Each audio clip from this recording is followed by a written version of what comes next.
नमस्कार दोस्तों। Contract act की प्रिपरेशन की सीरीज़ में आज सेक्शन 1 से 30 का rapid revision with sharp note के साथ आज क्लास स्टार्ट कर रहा हूं।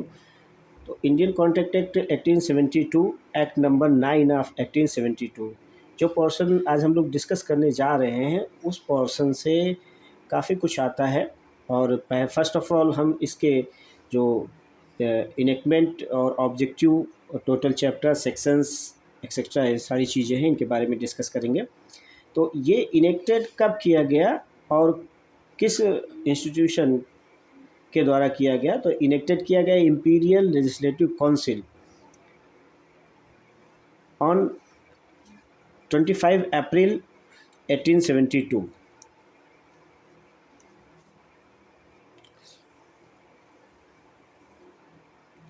और तो इसका जो ऑब्जेक्ट है वो है define and amend law relating to contract, यानी कॉन्ट्रैक्ट की विधि से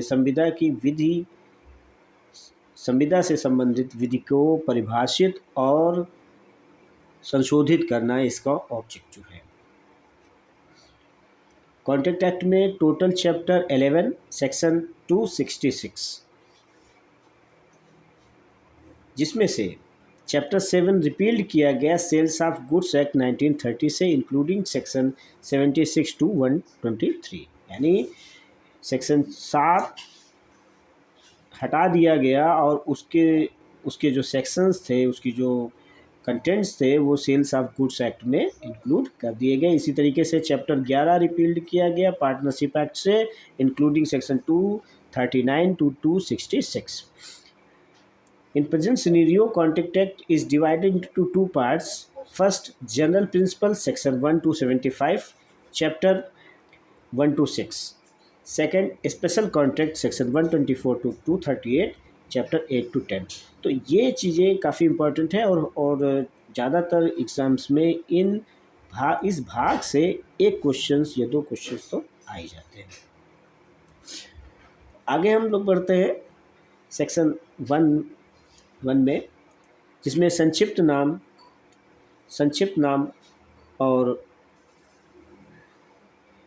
नाम विस्तार और प्रारंभ की बात की गई है। संक्षिप्त नाम जैसे कि आप लोग जानते हैं क्या है, भारतीय संविदा अधिनियम।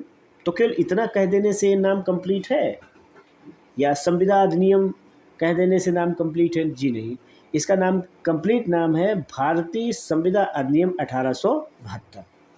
फिर आते हैं विस्तार की बात।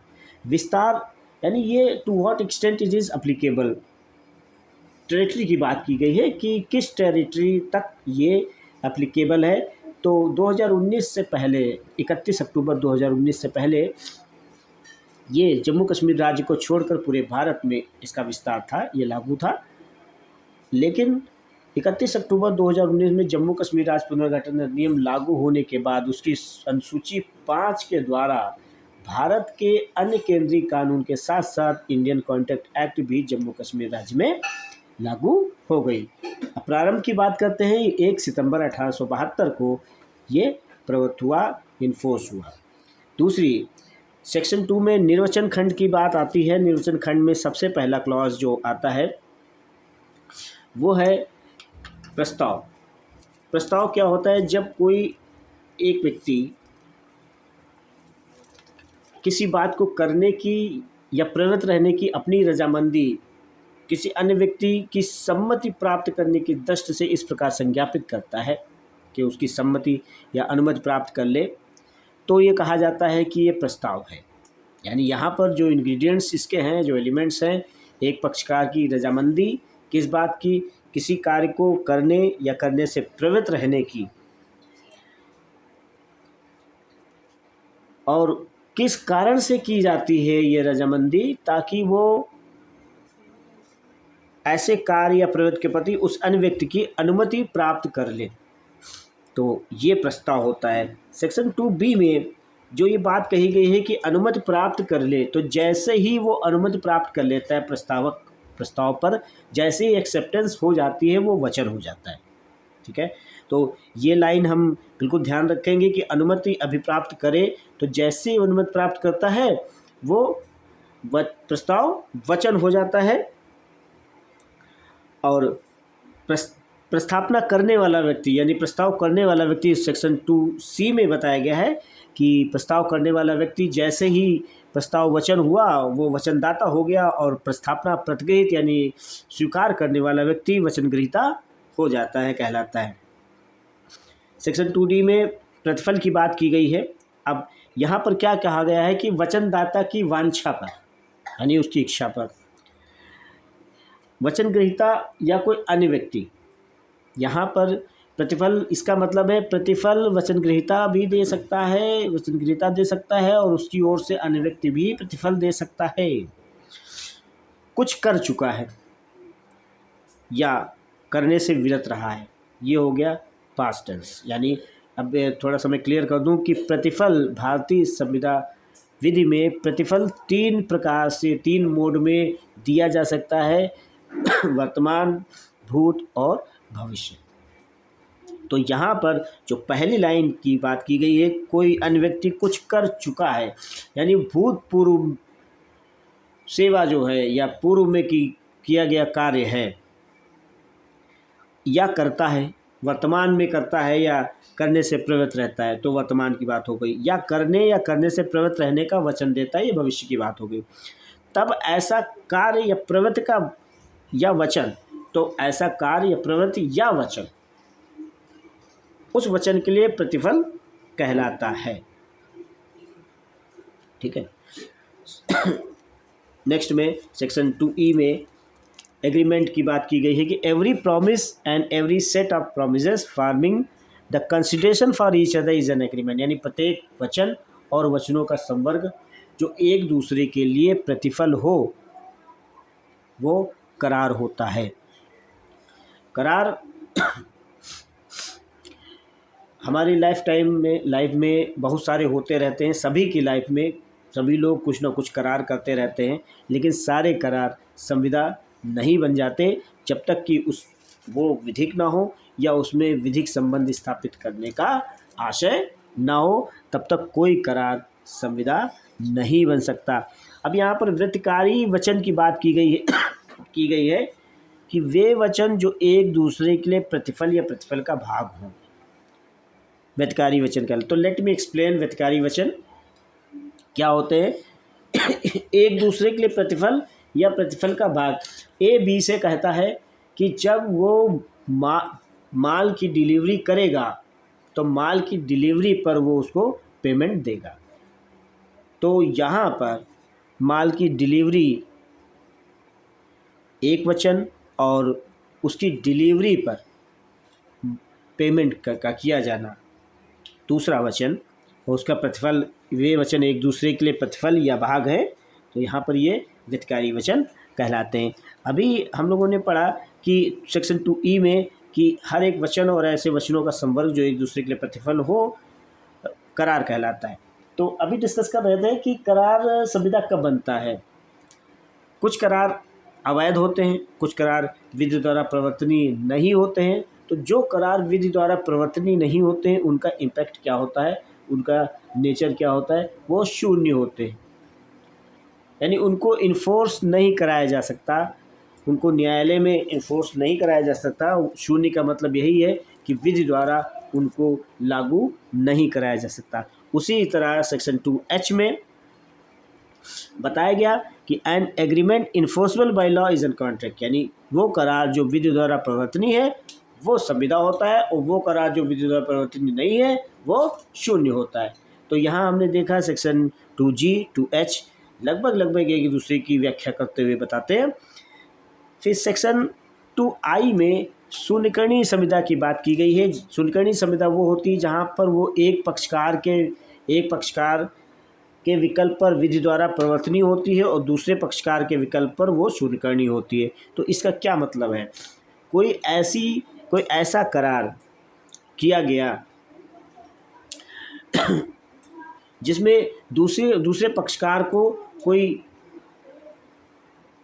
प्रतिफल नहीं मिला, तो वो करार तब तक विधता प्रवर्तनीय रहता है जब तक कि दूसरा पक्षकार इस बात का प्रश्न न्यायालय में ना उठा दे कि उसको प्रतिफल नहीं मिला है, इस कारण इसको शून्य घोषित किया जाए, तब वो शून्यकरणीय हो जाता है, अन्यथा नहीं। जब तक दूसरा पक्षकार इस बात को नहीं उठाता है तब तक वो विधि द्वारा प्रवर्तनीय रहता है, वैलिड रहता है। फिर नेक्स्ट है सेक्शन 2J, वह संविदा जो विधिता प्रवर्तनीय नहीं रह जाती तब शून्य हो जाती है जब प्रवर्तनीय नहीं रह जाती।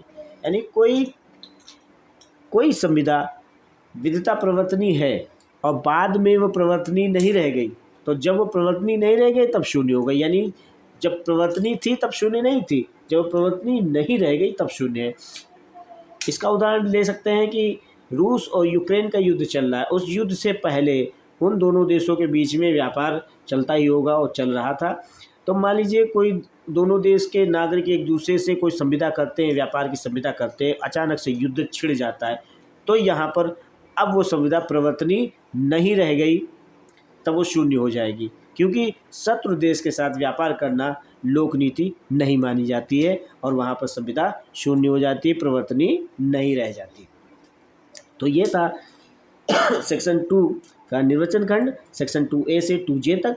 फिर हम सेक्शन 3 पर आते हैं, जिसमें बताया गया प्रस्तावनाओं की संसूचना, प्रतिग्रहण तथा अपखंडन। तो ये कैसे किया जाता है, कैसे माना जाएगा कि प्रस्तावनाओं की संसूचना की गई, प्रतिग्रहण किया गया या उसका अपखंडन किया गया? जब कोई पक्षकार या व्यक्ति इसके संबंध में कोई कार्य या लोप करता है, या फिर करने का आशय रखता है, या फिर प्रयास करता है।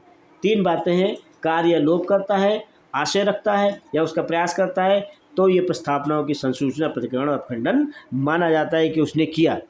सेक्शन 4 में संसूचना कब पूर्ण होती है, तो किस बात की संसूचना कब पूर्ण होती है, ये जो सेक्शन 4 का जो शीर्षक है वो अधूरा है। उसमें ये बात नहीं बताई गई कि अंदर बताई गई है कि प्रस्तावना की, प्रतिग्रहण की, प्रतिसंग्रहण की संसूचना कब पूर्ण होती है। तो प्रस्तावना की संसूचना पूर्ण होती है जब वह उस व्यक्ति के ज्ञान में आ जाती है जिससे वो की गई, तब वो कम्युनिकेशन कंप्लीट हो जाता है।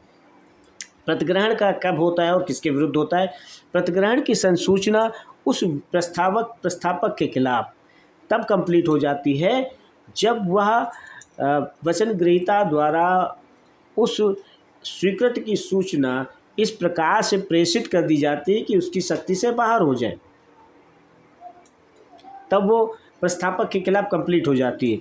और जैसे ही वो प्रस्तावक को मिलती है, वो पत्र प्रस्तावक को मिलता है या सूचना प्रस्तावक को मिलती है और उसको उसके ज्ञान में आ जाती है, तो वचन ग्रहीता के विरुद्ध वो संसूचना कंप्लीट हो जाती है। इसको इस दूसरे तरीके से हम उदाहरण से देख सकते हैं कि एक वचन ग्रहीता ने अपने स्वीकृति की सूचना लेटर बॉक्स में डाली। जैसे उसने अपना स्वीकृति का पत्र लेटर बॉक्स में डाला, वो प्रस्तावक के खिलाफ कंप्लीट हो गया, यानी अब वो अपने वचन से बाध्य हो गया। और जैसे ही जब वो पत्र प्रस्तावक के पास पहुंचा और उसने उसको पढ़ा, तो प्रतिग्रहीता के खिलाफ संसूचना पूर्ण हो गई। अब वहाँ पर प्रतिग्रहीता बाध्य हो गया संविदा से। प्रतिसंग्रहण की बात की गई है। प्रतिसंग्रहण में जो कोई प्रतिसंग्रहण करता है, तो इस जैसे ही वो प्रतिसंग्रहण करता है, प्रतिसंग्रहण की सूचना भेजता है इस तरीके से कि उसकी शक्ति से बाहर हो जाए, तो वो उसी व्यक्ति के खिलाफ कंप्लीट हो जाती है, प्रतिसंग्रहण कंप्लीट हो जाता है कि संसूचना कंप्लीट हो जाती है। और जब वो उस व्यक्ति के विरुद्ध जिससे प्रतिसंग्रहण किया गया है उसके ज्ञान में आती है, तब उसके खिलाफ कंप्लीट हो जाती है। तो ये था संसूचना कब पूर्ण हो जाती है, जिसमें प्रस्तावना और प्रतिग्रहण और प्रतिसंग्रहण की संसूचना की बात की गई थी। सेक्शन 5 में प्रस्तावनाओं और प्रतिग्रहणों का प्रतिसंग्रहण। तो सेक्शन 4 को ले लेते हैं कि जैसे कोई भी प्रस्तावना, उसके प्रतिग्रहण की संसूचना प्रस्तावक के विरुद्ध संपूर्ण हो जाने से पूर्व किसी भी समय प्रतिसंग्रहित की जा सकेगी, यानी उसको रद्द किया जा सकेगा, किंतु उसके पश्चात नहीं। यानी प्रस्ताव की सूचना, प्रतिग्रहण की संसूचना प्रस्तावक के विरुद्ध संपूर्ण हो जाने से पूर्व ही।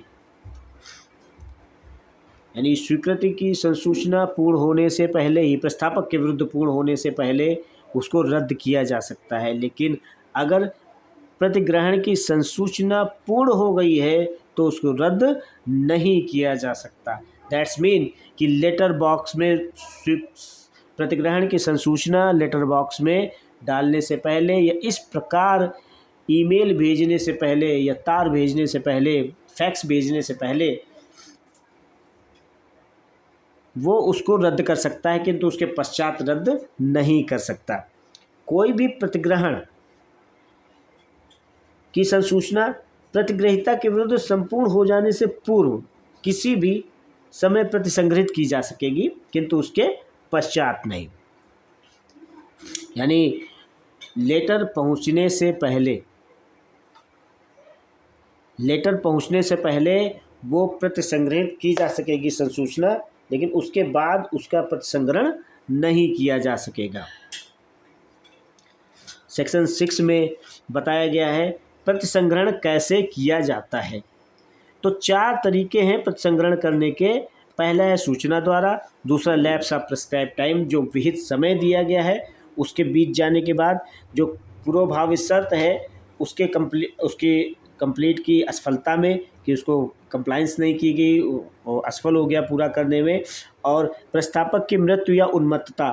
4 बातें हैं जहां पर प्रतिसंग्रहण किया जाता है। प्रस्थापना का प्रतिसंग्रहण 4 तरीके से किया जा सकता है। सेक्शन 7 में प्रतिग्रहण की बात की गई कि प्रतिग्रहण कैसा होना चाहिए। आत्यंतिक यानी एब्सोल्यूट और अनकंडीशनल होना चाहिए, और युक्त प्रकार से अव्यक्त होना चाहिए जब तक कि प्रस्थापना विहित न करती हो कि उसे किस प्रकार प्रतिग्रहित किया जाना है, तब तक उसे अभिव्यक्त रूप से किया जाना चाहिए। सेक्शन 8 में किसी भी प्रस्थापना की शर्तों का पालन या तो प्रतिफल की प्राप्ति या शर्तों के पालन से या प्रतिफल की प्राप्ति के द्वारा प्रतिग्रहण किया जा सकता है। कार्लिल बनाम कार्बोलिक स्मॉल बॉल कंपनी का उदाहरण है इसका, कि जब कोई प्रस्ताव किया जाता है तो उसमें कोई व्यक्ति उस प्रस्ताव की शर्तों का पालन करके उसके प्रतिग्रहण को कर सकता है या फिर प्रतिफल की प्राप्ति। सेक्शन 9 में बताया गया वचन अभिव्यक्त और विवक्षित होना चाहिए। तो अभिव्यक्त और विवक्षित का मतलब क्या है? अभिव्यक्त का मतलब है शब्दों के द्वारा, चाहे वो लिखित हो या मौखिक हो। विवक्षित का मतलब है शब्दों से अन्यथा आचरण द्वारा। यानी जो परिभाषा बताई गई है उसमें बताया गया है कि जब किसी वचन की प्रस्थापना या उसका प्रतिग्रहण शब्दों में किया जाता है वह वचन अभिव्यक्त कहलाता है, और जब वहाँ ऐसी प्रस्थापना या प्रतिग्रहण शब्दों से अन्यथा किया जाता है तब वह वचन विवक्षित कहलाता है। तो अभिव्यक्त मतलब एक्सप्रेस, व्यक्त करना। तो कैसे कोई व्यक्त करता है? शब्दों से व्यक्त करता है। तो शब्द 2 तरीक़ों से व्यक्त किए जा सकते हैं। एक तो मौखिक तरीके से शब्द व्यक्त किए जा सकते हैं और दूसरा लिखित तरीके से। तो ये अभिव्यक्त हो गया। विवक्षित जब शब्दों के अलावा आचरण के द्वारा कोई वचन की प्रस्थापना या प्रतिग्रहण किया जाता है तो वो विवक्षित कहलाता है। तो ये आपका सेक्शन 1 से 9 तक कंप्लीट हुआ और रैपिड रिवीजन चल रहा है सेक्शन 1 से 30। और ये आपका एक डायग्राम मैंने बना रखा है एक शॉर्ट नोट का, जिसमें आपको सुविधा होगी इसको समझने में। तो बहुत कुछ नहीं है, बहुत आसानी से इसको समझा जा सकता है। आप समझिए कि सेक्शन 10 में क्या बताया गया, ये जो जनरल प्रिंसिपल्स हैं उसका सार है। ये सेक्शन 1 से 30 जो सेक्शन 10 है वो संविदा विधि का सार है, और इसमें ये बताया गया है कि संविदा क्या होती है और कौन संविदा और क्या संविदा हो सकती है। तो सबसे पहले हम पढ़ते हैं सेक्शन 10 को। सेक्शन 10 में क्या परिभाषा दी गई है, कौन से करार संविदाएं हैं। इसके साथ साथ एक लाइन आती है, बहुत ही अच्छी लाइन आती है, जिसमें हम कह सकते हैं कि सभी संविदाएं करार होती हैं किंतु सभी करार संविदाएं नहीं होती। तो यही बात इसमें बताया गया कि कौन कौन सी करार संविदाएं। तो जो ये परिभाषा की लाइन है कौन कौन सी करार संविदाएं हैं, तो इसमें करार और संविदाएं 2 शब्द हैं। करार की परिभाषा सेक्शन 2E में दी गई है और संविदा की परिभाषा सेक्शन 2H में दी गई है। और ये पूरा लाइन जो कौन से करार संविदाएं हैं ये सेक्शन 10 में बताया गया है। अब इसके एलिमेंट्स बताए गए हैं, कौन कौन से करार संविदाएं हैं।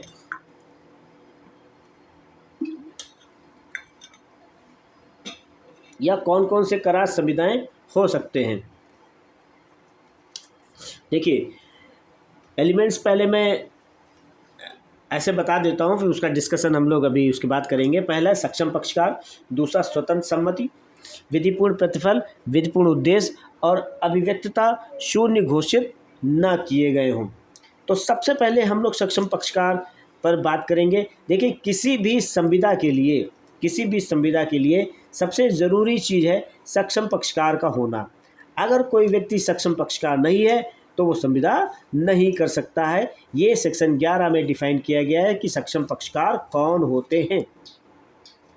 3 बातें बताई गई हैं सक्षम पक्षकार की। पहला, वयस्क होना चाहिए, यानी 18 साल की एज होनी चाहिए उसकी।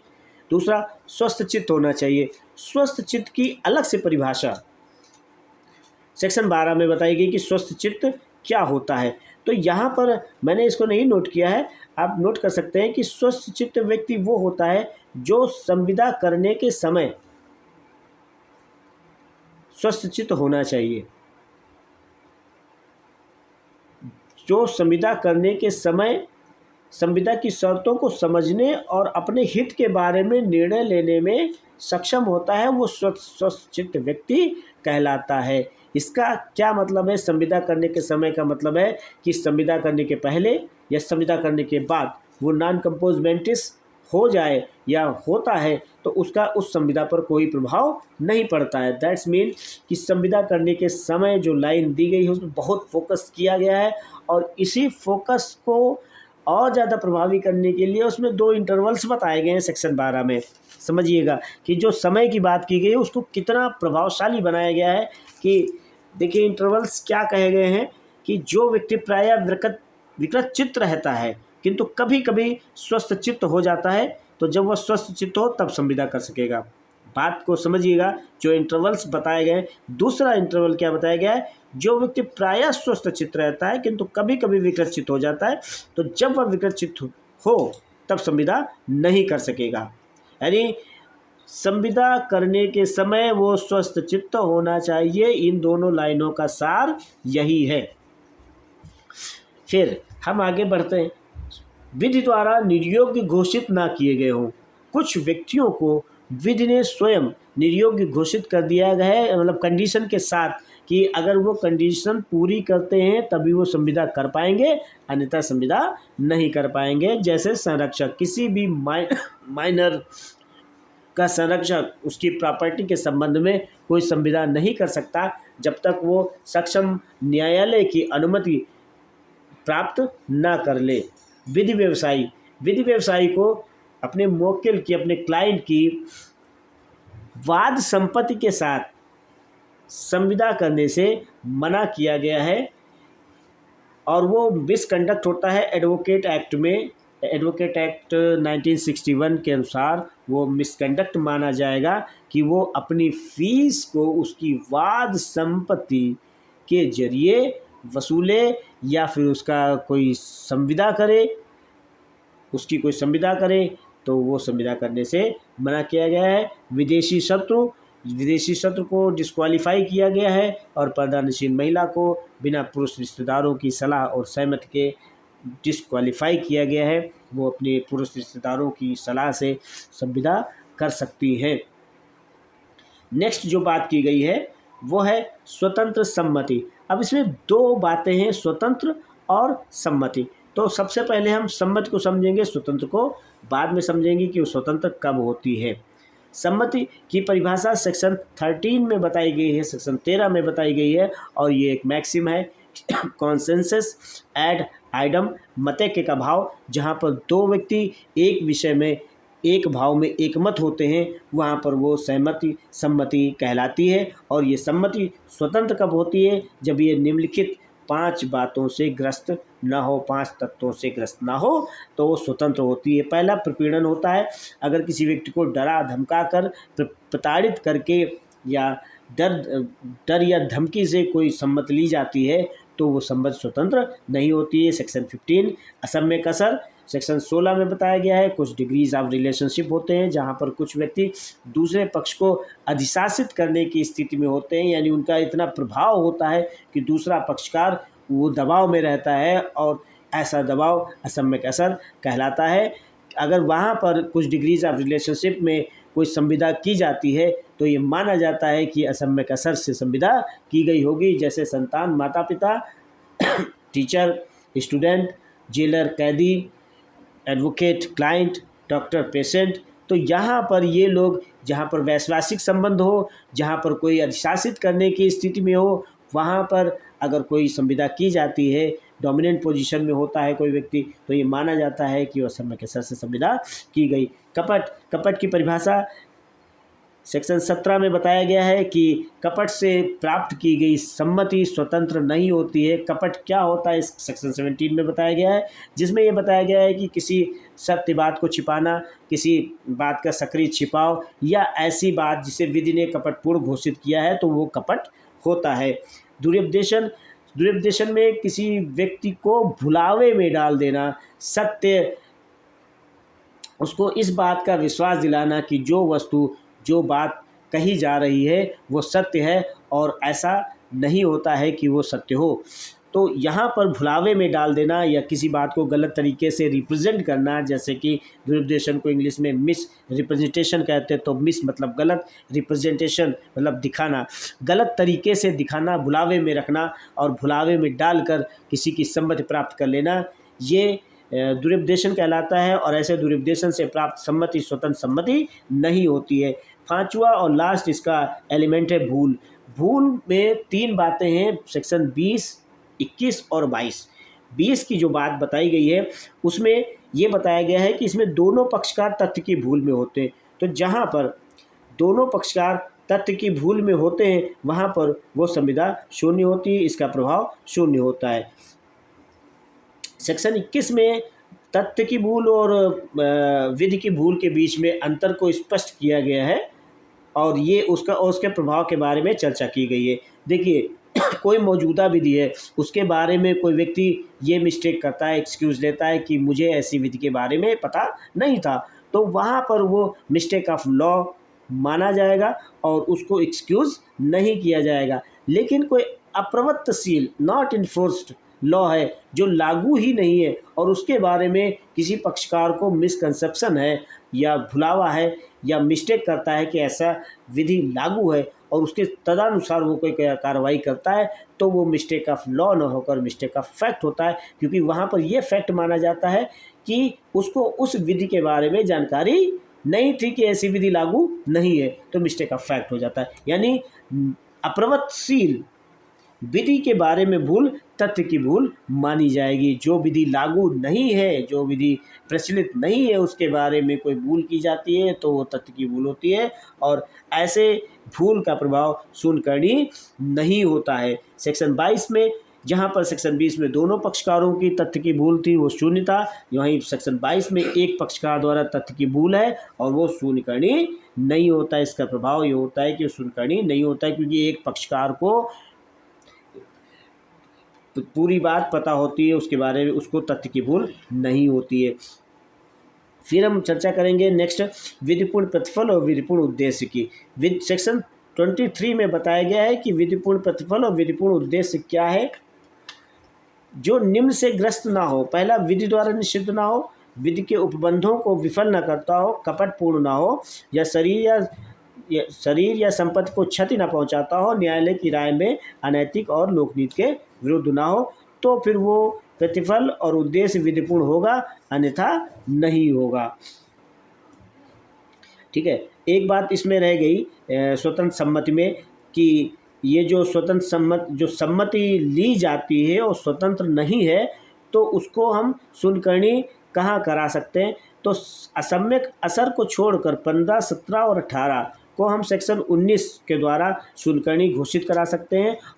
असम्यक असर के लिए नेक्स्ट सेक्शन 16 सेक्शन बताया गया है सेक्शन 19 से कि वहाँ पर सेक्शन 16 के अंतर्गत असम्यक असर से प्राप्त की गई सम्मति से कारित किसी करार को हम शुल्कर्णी घोषित करा सकते हैं। अब सेक्शन 23 मैं अभी बता चुका हूँ। अब हम आते हैं अभिव्यक्तता शून्य घोषित ना किए गए हों। अगर कोई लॉ अभिव्यक्तता शून्य घोषित नहीं किए गए हैं, कोई करार अभिव्यक्तता शून्य घोषित नहीं किए गए हैं तो वो संविदा बन सकते हैं, और अगर शून्य घोषित किए गए हैं तो संविदा नहीं बन सकते। 24 से 30 तक बात की गई है। वैसे तो 23 भी उसमें आता है, लेकिन वो अलग से क्लॉज दिया हुआ है उसका, तो हमने उसको अलग से बताया हुआ है। अब ये 24 से 30 आया कि प्रतिफल और उद्देश्य भागता विधि विरुद्ध हो। अगर प्रतिफल और उद्देश्य भागता, इसका मतलब क्या है भागता विधि विरुद्ध हो? देखिए, जहाँ पर कोई ऐसा करार किया जाता है जो एक दूसरे में इस तरीके से मिला हुआ हो कि उसको हम अलग ना कर सकें, तो वो भागता विधि विरुद्ध होकर पूरे करार को शून्य बना देता है। जैसे एक व्यक्ति ए बी से ये संविदा करता है, करार करता है कि वो उसके घर की देखभाल करे और साथ ही साथ उसके अवैध व्यापार में भी सहयोग दे, जो हथियारों का है, ड्रग्स का है, एक्सेट्रा एक्सेट्रा जो भी हैं, उनके अवैध व्यापार में भी सहयोग दे, और उन दोनों कार्यों के लिए उसको 10,000 रुपये की सैलरी दी जाएगी। तो यहाँ पर वो जो 10,000 की सैलरी है वो भागता विधि विरुद्ध है एक कार्य के लिए, और भागता विधिपूर्ण है, उद्देश्य है। तो एक विधि विरुद्ध है, एक विधिपूर्ण है। तो भागता विधि विरुद्ध है अगर, तो वो शून्य हो जाएगा, क्योंकि अवैध व्यापार में सहयोग देने का जो उसको भुगतान दिया जा रहा है वो जुड़ा हुआ है वैध काम के साथ साथ, तो जिसको अलग नहीं किया जा सकता, क्योंकि दोनों कार्यों के लिए एक संयुक्त वेतन 10,000 रुपये की बात की गई है यहाँ। अगर यहाँ पर या होता वो, चलिए इसको हम आगे के सेक्शंस में ये सारी बातें बताई गई हैं, क्योंकि ज़्यादा में कन्फ्यूज़न क्रिएट हो जाएगा, इसको यहीं पर सीमित रखते हैं। फिर सेक्शन 25 बिना प्रतिफल का करार शून्य होता है। ये बताया गया कि बिना प्रतिफल का करार शून्य होता है। इसके भी अपवाद हैं, जैसे दान पत्र क्या होता है? लिखित, रजिस्टर्ड और प्राकृतिक प्रेम व स्नेह से किया जाता है। तो ये दान पत्र शब्द सेक्शन 25 के अपवाद में नहीं दिया गया है, ये दिया गया है लिखित, रजिस्टर्ड हो, प्राकृतिक प्रेम व स्नेह से किया गया हो। तो लिखित, रजिस्टर्ड और प्राकृतिक प्रेम व स्नेह से दान पत्र किया जाता है। ठीक है।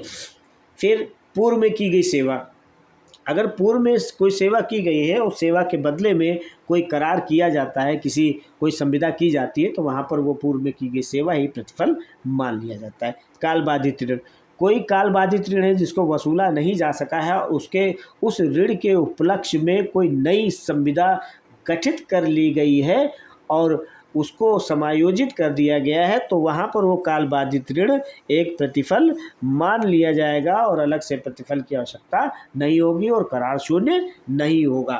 फिर सेक्शन 26 में विवाह का अवरोधक करार शून्य है।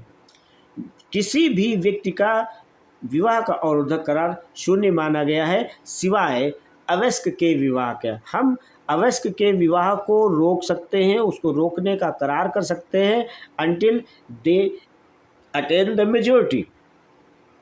उसके बाद नहीं, जब तक वो माइनर है तब तक उनके विवाह को हम रोक सकते हैं। वो करार कर सकते हैं कि इसका विवाह तब तक नहीं किया जाएगा जब तक ये मेजर ना हो जाए, जब तक ये वयस्क ना हो जाए। तो ये करार तो मान्य है। अब अवयस्क को छोड़कर बाकी के विवाह का जो अवरोधक करार होता है वो शून्य होता है।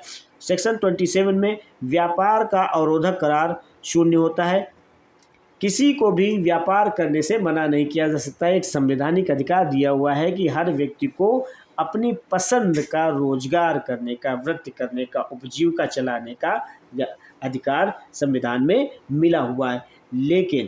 लेकिन क्या है, अपवाद क्या है कि अगर किसी व्यक्ति ने साख विक्रय कर ली है, गुडविल को बेच दिया है, तो फिर उसको उस व्यापार की निश्चित सीमा के अंदर व्यापार करने से मना किया जा सकता है, अवरोध लगाया जा सकता है। और ऐसा अवरोध मान्य है। ऐसा इसलिए किया गया ताकि लोक नीति बनी रहे कि एक व्यक्ति अनुचित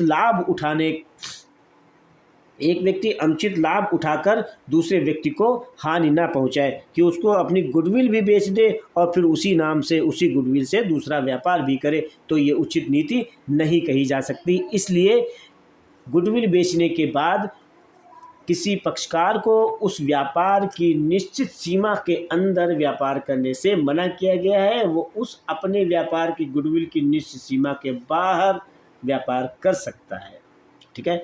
सेक्शन 28 में विधिक कार्रवाइयों का अवरोधक करार शून्य है।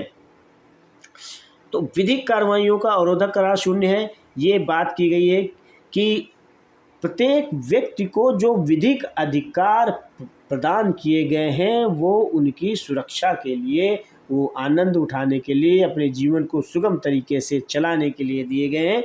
और किसी भी व्यक्ति को उनका उल्लंघन करने का, यहाँ तक कि स्वयं उस व्यक्ति को जिसके वो अधिकार होते हैं उनका उल्लंघन करने का, उसको कोई अधिकार प्रदान नहीं किया गया है। जब कोई दूसरा व्यक्ति किसी के अधिकारों का उल्लंघन नहीं कर सकता है तो अधिकार प्राप्त व्यक्ति भी अपने अधिकारों का उल्लंघन नहीं कर सकता है। वो उसको एक धरोहर के तौर पर दिए गए हैं कि वो उनका आनंद उठाए, ना कि उनको वो बाधित करे। तो अगर कोई व्यक्ति अपने अधिकारों को, विधिक अधिकारों को परिसीमित करता है, बांधता है, अपने आप को आबद्ध करता है कि वो ऐसे अधिकारों का इस्तेमाल नहीं करेगा, तो वहाँ पर वो जो करार होता है वो शून्य माना जाता है, क्योंकि विधि ऐसा परमिशन नहीं देती है कि आप अपने अधिकारों को ख़त्म करें, आप अपने अधिकारों को परिसीमित करें, आप अपने अधिकारों को रोकें, अवरोध लगाएं, क्योंकि वहाँ पर फिर लॉ बनाने का और समाज में जो विधि का शासन है उसका उद्देश्य ख़त्म हो जाएगा।